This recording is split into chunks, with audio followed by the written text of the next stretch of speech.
Welcome to Meet the Press Now. I'm Kristen Welker in Washington. President-elect Trump right now is plowing ahead with his transition, picking more loyalists to fill top spots in his administration after tapping a MAGA firebrand to be attorney general and a vaccine conspiracy theorist to be the nation's top public health official.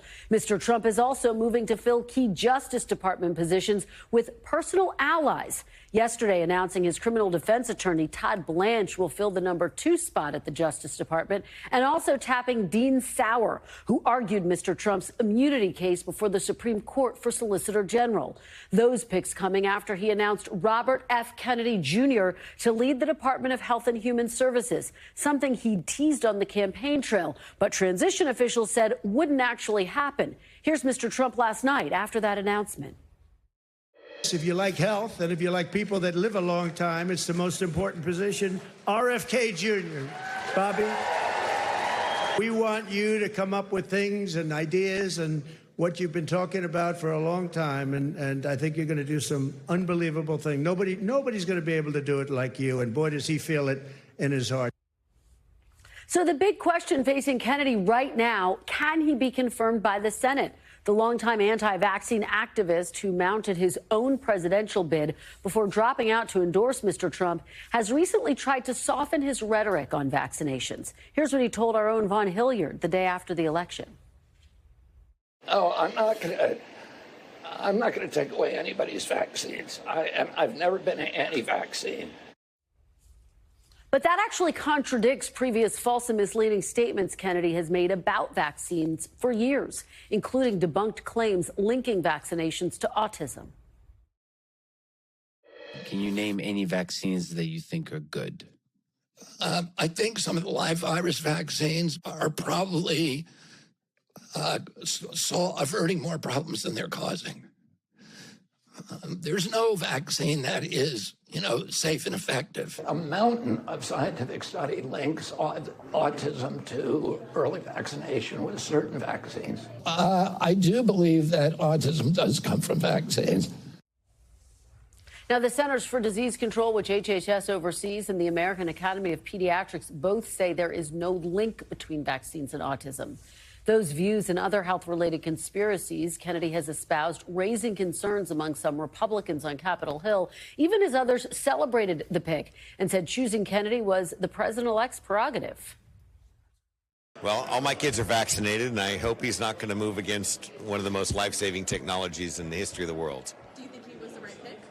I don't know. I'd like to see more of his opinions, more of his thoughts on different matters, but the anti-vaccine mantra scares me a lot. I hope he brings us to the European standard and fires a bunch of people at HHS that probably are responsible for all the COVID vaccines. That would be great too. I just want to get your reaction to RFK being tapped for HHS. I think it's awesome. It's all about freedom. Do you have any concerns about RFK's views on vaccines or any other issues that have come up?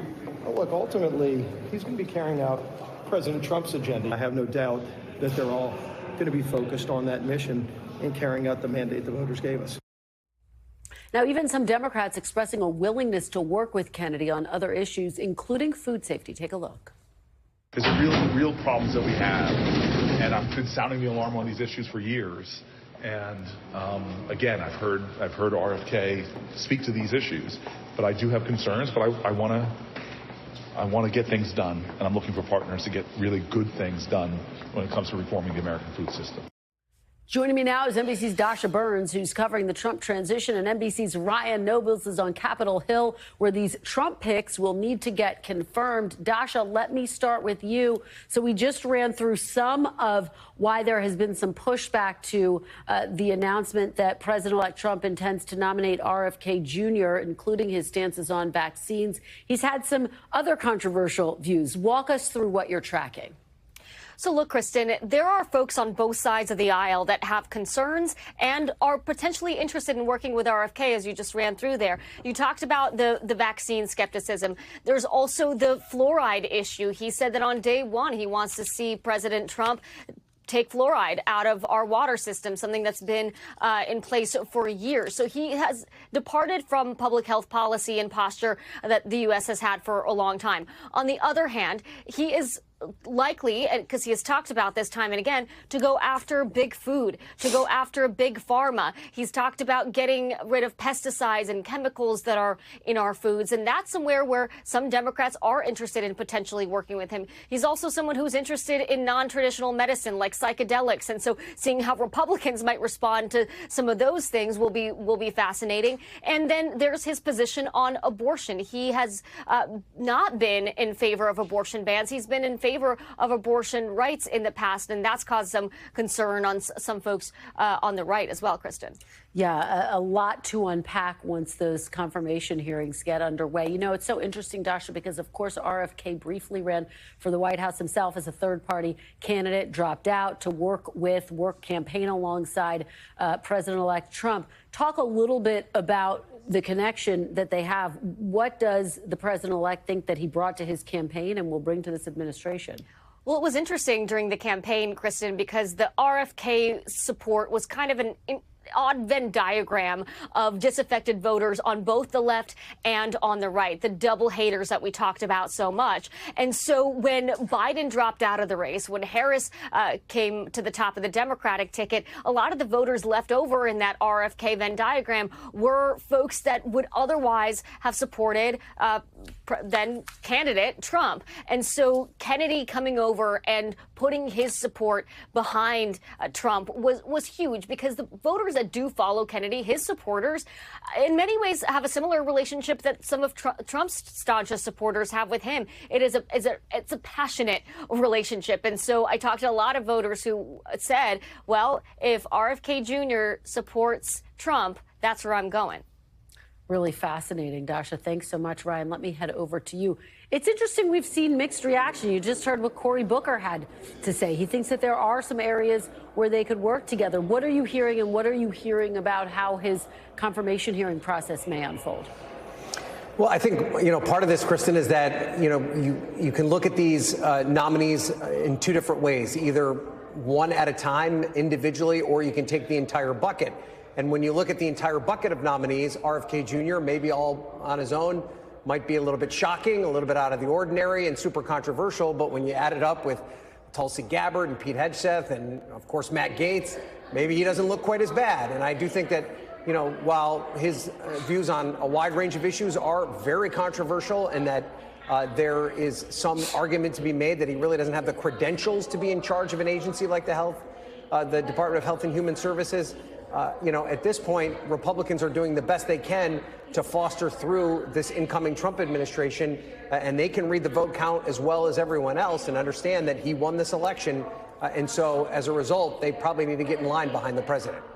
Yeah, and of course, the other nominee, one of the others that we're looking at quite closely, is Matt Gaetz, particularly today after the committee canceled that planned meeting, the ethics committee, and essentially signaling they are not going to release that report about the allegations about Matt Gaetz that he engaged in misconduct, including sexual misconduct. He, of course, denies any and all wrongdoing. Ryan, the House Speaker, saying that he thinks that the House cannot release the report, that it would be a breach of protocol. Where does this all go from here, do you think? Yeah, I thought that was a pretty remarkable statement by the Speaker of the House, especially given the fact that we've been asking him about this for 24 hours. And up until today, he had said that he didn't want any part of this, that he is not involved in the Ethics Committee. It's an independent body. They make their decisions on their own, and that leadership has no influence over them. And then all of a sudden today, after a visit to Florida, he is now saying that he believes that it would be opening Pandora's box and set a bad precedent for that Ethics Committee report to come out. Listen, this is information that Senate Republicans want. They believe it should be a part of their deliberations when they discuss whether or not Matt Gaetz should be confirmed. The question is there any form or fashion that it can be delivered to them, given the fact that Matt Gaetz is no longer a member of Congress?